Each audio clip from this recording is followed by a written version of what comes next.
Hey folks, how's your reading going? A while ago I spoke about a book which I don't have in my hands anymore, called One Flew into the Cuckoo's Egg by Bill Oddie. Now, I mentioned Bill Oddie, and I also mentioned a few other things, including, I'm sorry, I'll read that again.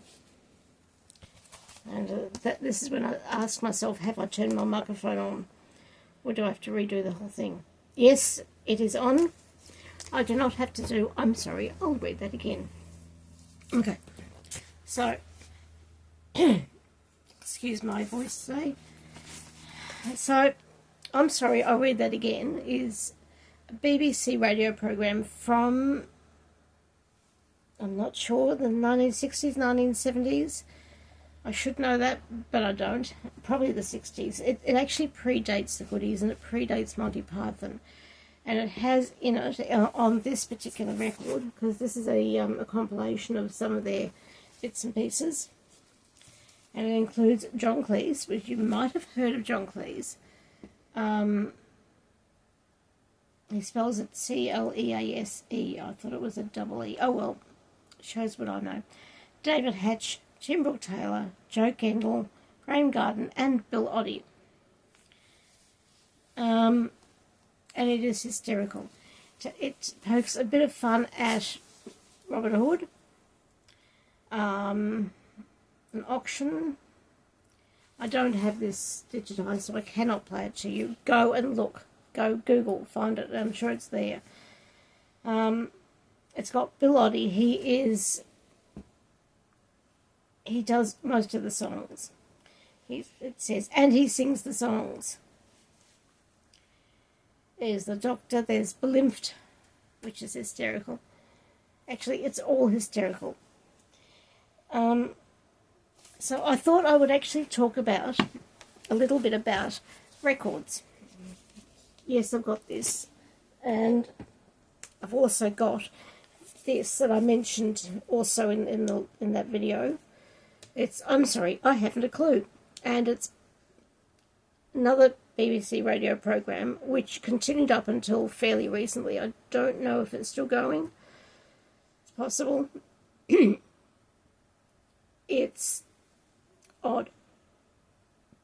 Very odd. And this particular book, it includes people like Tim Brooke Taylor, Barry Cryer, Graham Garden, Humphrey Lyttelton, and William Rushton. Now, this is after, I'm sorry, I'll read that again, after the Goodies. And they had special guests, and they had games in here, and you got the good news and the bad news, which is, I don't think I can go through that. Anyway, it's hysterical. Again, you can actually find some of this available on the internet if you look hard enough, and then you can listen to them. And you too can be amused. In the meantime, I'm keeping this book. I bought it, I think, at Mary Martin Bookshop back in the day. The date on this is 1980. Yeah. We used to go to Mary Martin Bookshop, and there'd be interesting types of books, and I would look and I would find the odd things, like this. Very odd things. Anyway, so going back to the records. A record predates audio cassettes. Where's an audio cassette? I just happen to have several on my desk. Now, you've heard of CDs. I'm sure you've heard of CDs. Excuse my coughing. CDs predate YouTube and Spotify. And I'm not going to show you a CD. That's ridiculous. This is brilliant. This is Noni Hazlehurst. She's doing Peter and the Wolf by Prokofiev, and she's with the Sydney Symphony Orchestra. So, this is an audio cassette. You can see it's not very big. I can hide it with my small hand, It's got two sides, and you can have music, or you can put your own voice, whatever you want on it. This one is very special to someone in my family. I will be digitizing it as soon as I can, and then passing over the digitization and the audio tape. Now, what preceded audio tapes were records. This is a record. This is a long playing record, or an LP, or an album. We called them all the things because we didn't have much in those days. We had the radio and we had these, and that was it. So this, I'm sure this has a date here somewhere. Can't see it. So we had this. This was a 33, and 33 and a third, I think. So that's the 1967. Hang on, it's on the other side. Also 1967. There you go, predating the goodies and Monty Python. So you could have information, in this case radio plays, on both sides. And this was a 33 and a third, and that was the speed it went, and it's, I think it's RPM, so revs per minute. This one is 45. What have I got? I've picked up two 45s. So these contain one song on one side and one song on the other side. Now this one, Duran Duran, this is their Planet Earth. So you got the A side being the better song, and you got the B side being the not so good song. This is, it says the late bar, 1981. Before these, and you have to be careful not to touch the black bit because you don't want to get fingerprints on it. Before these, there were 78s, which are, if you're looking at size, somewhere between these two. So not as small as this and not as big as this. They were much heavier, very easy to break, and I don't have any to show you because I never had any 78s. My dad had, or what was my mum had 78s, I don't know who had them. They went to my uncle, and they've since disappeared, as these things, as happens with these things. How you play these things is you don't throw them into anything. You treat them carefully. Throwing them around like that is okay because I'm doing nothing. But you do not touch the black, because what you need is a machine. You put it on flat. It goes through the central, a central thing goes through that hole, and holds it still. And then it's a turntable, so it turns around at, this is 45 RPM, so this will turn around at 45 revs per minute.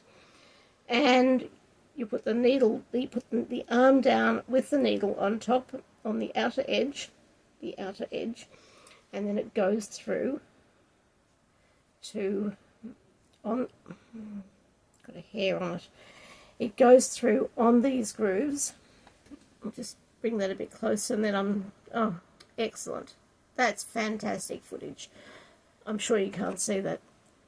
Goes through, there's grooves there. Ah, there we go. You can see the grooves. So on the arm is a needle.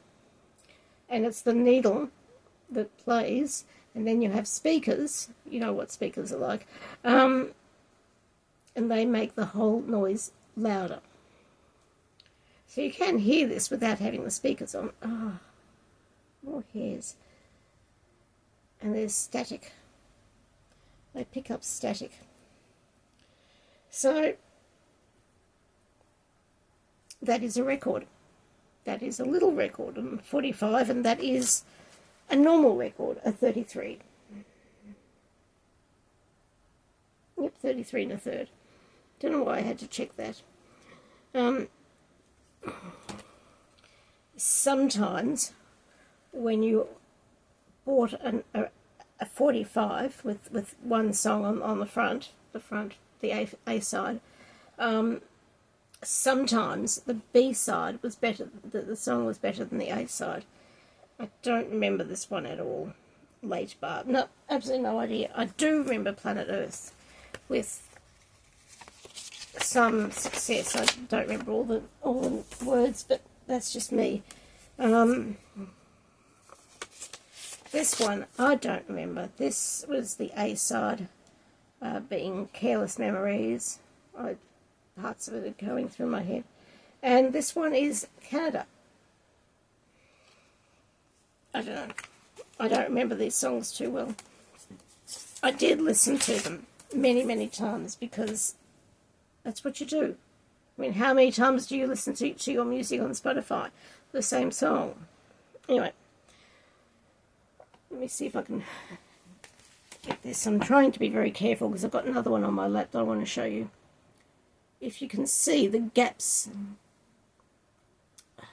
where, yeah, I think I can just see the gaps between the grooves.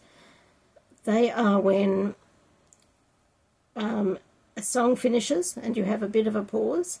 So if you're digitizing then and you have smart software, then the software can then break it up because it recognizes that gap. There's a problem on, I think, one song or one record by the Beatles where they didn't have any gap. They deliberately didn't have any gap between the songs, and it's a bit of a challenge to break that up, even by yourself, even manually. So, okay, so they came in this cardboard sleeve. They also came in this. This plastic actually reduced the static electricity, so it would be all sorts of stuff on that. So that would need cleaning before it is used, before it is played again. Otherwise, it may jump and it could wreck the record because the needle, if it doesn't go in the groove, it scratches the record and causes all sorts of problems. And you had to be really careful if you were dancing too close to the record player, because if your floor underneath the record player jumped, then it could scratch the record. And it could do more than scratch the record. You could miss bits because it would go hoop, and the needle would go hoop. Okay, I'm just checking the time because I've got someone calling me this evening. So anyway, this other record that I have in my hands, Flanders and Swann. If you have not heard of Flanders and Swann, you have a joy in store for you. Michael Flanders and Donald Swann, they did songs. I think it was Michael Flanders was probably in a wheelchair. That's what I think.